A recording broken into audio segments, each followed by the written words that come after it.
Hello friends, today we'll study about temperature dependence of rate of reaction. It is found experimentally that for every 10-degree rise in temperature, the rate of reaction gets doubled. So Arrhenius gave an equation which is as K is equals to A e to the power minus EA upon RT. Okay.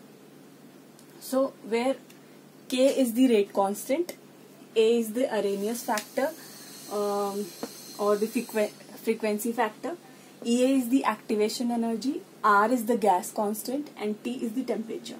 So for studying this equation, and to find out what is activation energy, we need an example. So by example, we will study this Arrhenius equation. So, for example, H2 and I2 reacts. This is H2 and this is I2. It reacts to form HI. So, first an intermediate is formed.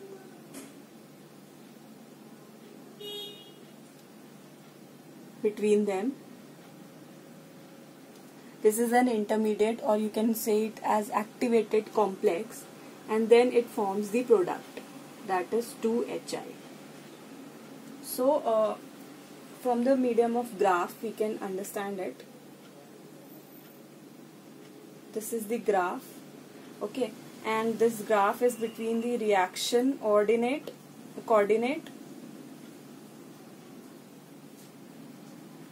I hope you can see this. This is reaction coordinate X, and this is Y, and this is potential energy.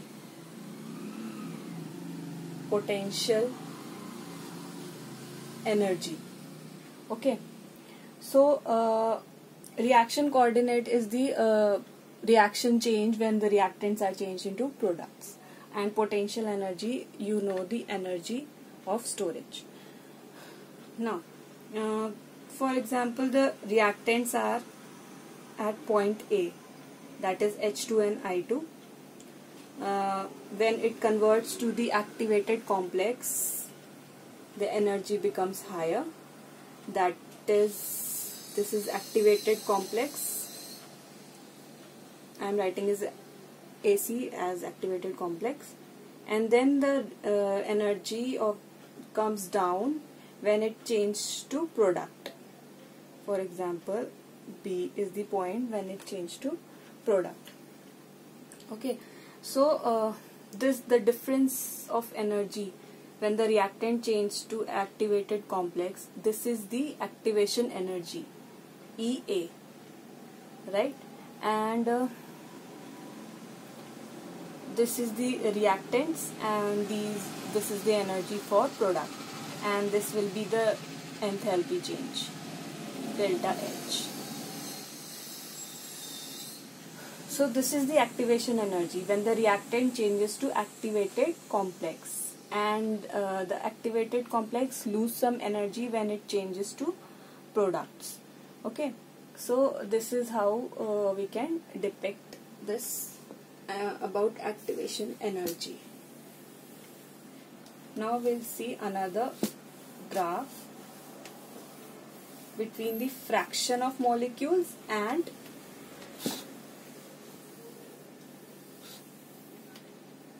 kinetic energy. So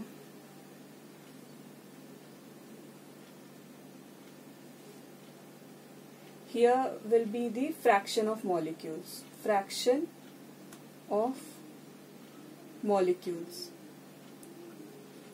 and here will be the kinetic energy, Ke. So fraction of molecules is equals to Ne upon Nt.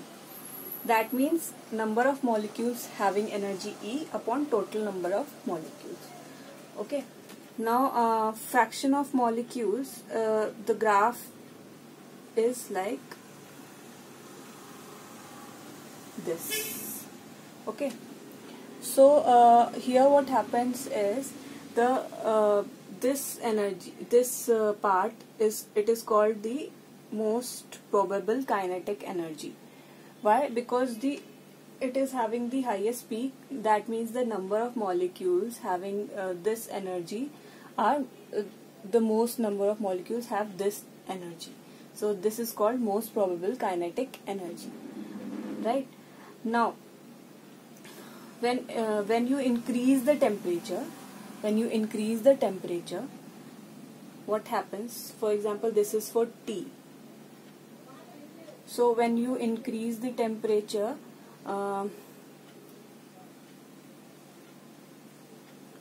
this will go like this. Why? For example, you have increased the temperature by 10 degrees, so T plus 10. So this have become broadened.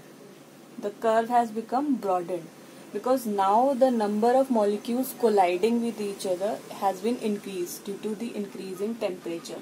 So their kinetic energy has also increased. So therefore the peak has been broadened now compared to this, because there is the increasing temperature.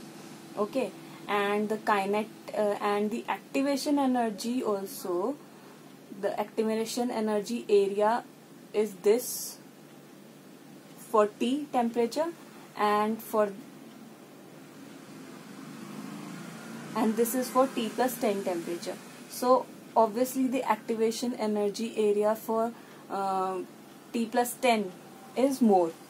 So therefore when the activation energy increases by increasing the temperature, the rate of the reaction also increases. So it is following the law that K is equals to A e to the power minus EA upon RT.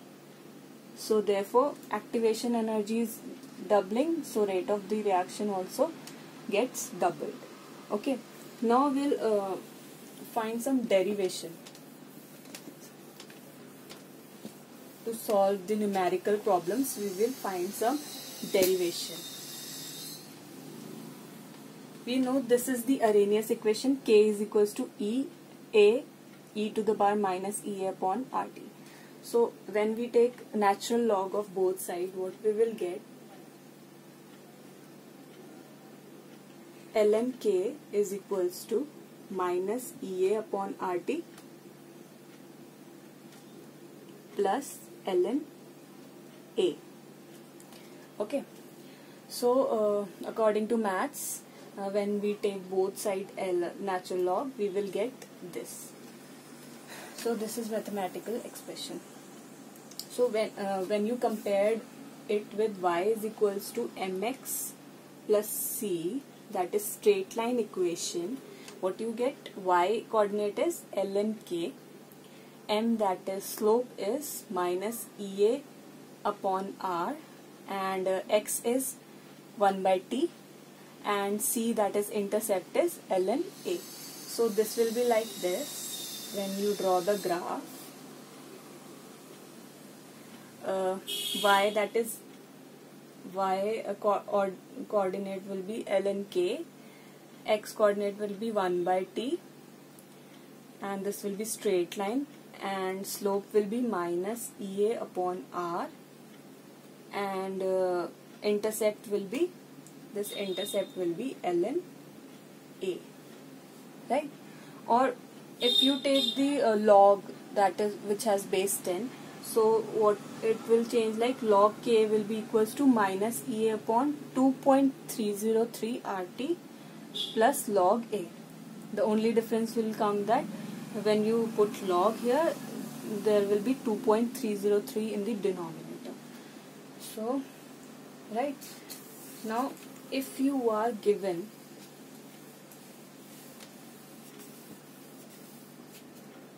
two temperatures, for example, there are two temperatures T1 and T2. So at T1, what will happen? This will become ln K1, and A will remain the same. That is Arrhenius factor. It remains same for the reaction, and EA is the activation energy. It will also remain same. And for example, there is another temperature at which the rate constant is K2. So it will be ln K2 minus EA upon RT2 plus ln A. Now when you subtract both the equation, what you will get, ln K2 minus ln K1 will be equals to, this will be cancelled out, right? So what will you get? This will become positive. So EA upon R, we are taking common. So 1 by T1 minus 1 by T2. So this is the final equation, or you can write this ln K2 minus ln K1 will be equals to ln K2 upon ln K2 upon K1. So this is the final equation of the Arrhenius equation when you have two temperatures T1 and T2, and at both temperatures the rate constant will be K1 and K2 respectively. So based on this problem, this equation, we will find some solutions to some problems, right?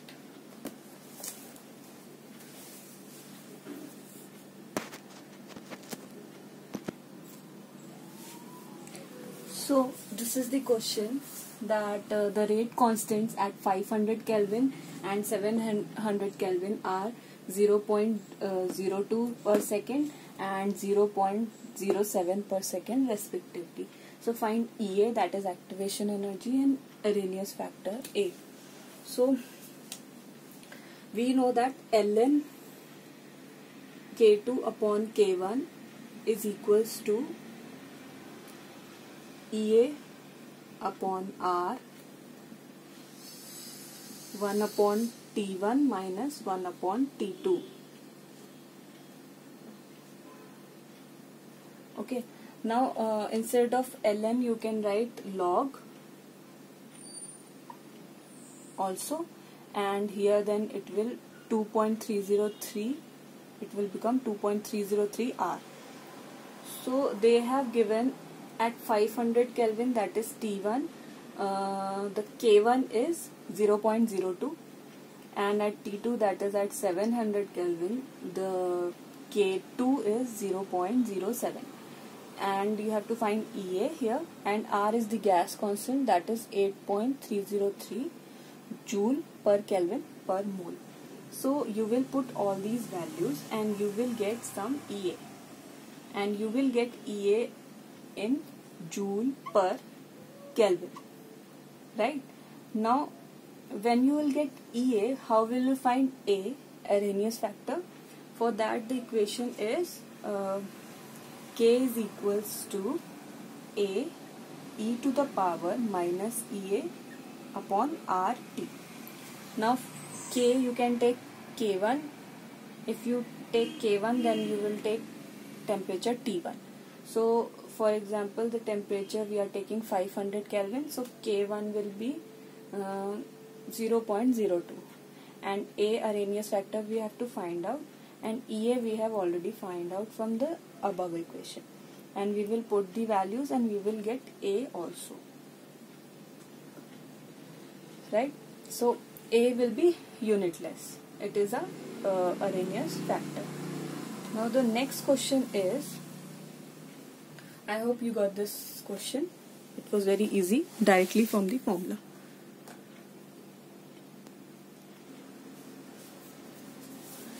Now we'll see another question, that is, when rate constant is given at 600 Kelvin is 1.60 10 raised to minus 5 per second, and activation energy is also given, that is 209 kilojoule per mole. So find the rate constant, that is K, at 700 Kelvin. So we are considering this as K1, and T1 is 600 Kelvin and T2 is 700 Kelvin. So K1 is 1.60 into 10 raised to minus 5 per second, and we have to find rate constant at T2, so it will be K2, right? So we know that log K2 upon K1, so it can be also written as log K2 minus log K1. Why I am writing like this? Because it will become easy to solve then, the K2 value, and it is all equals to EA upon 2.303 R and 1 upon T1 minus 1 upon T2. Okay, so log K1 will go that side and you will get log K1 plus this. Okay, and K2 you have to find out. K1 you know, it is 1.60 into 10 raised to minus 5. EA you also know, it is 209 kilojoules, that is 10 raised to 3 it will become, and upon 2.303 into 8.34 is the R value, and T1 is 600 Kelvin and T2 is 600 minus 1 upon 700. I hope you are understanding what is written there. So we know all the values, and we will solve this log value, and we'll multiply and divide whatever here is given, these quantities, and we will get some value, and log K2 will come out to be some value, and then after finding anti-log we will find the anti-log of both sides, and we will get the K2, and the unit will be per second. Okay, so this is how we solve the questions. It was very easy. It was directly based on the formula. So I hope you understood the whole topic. Thank you.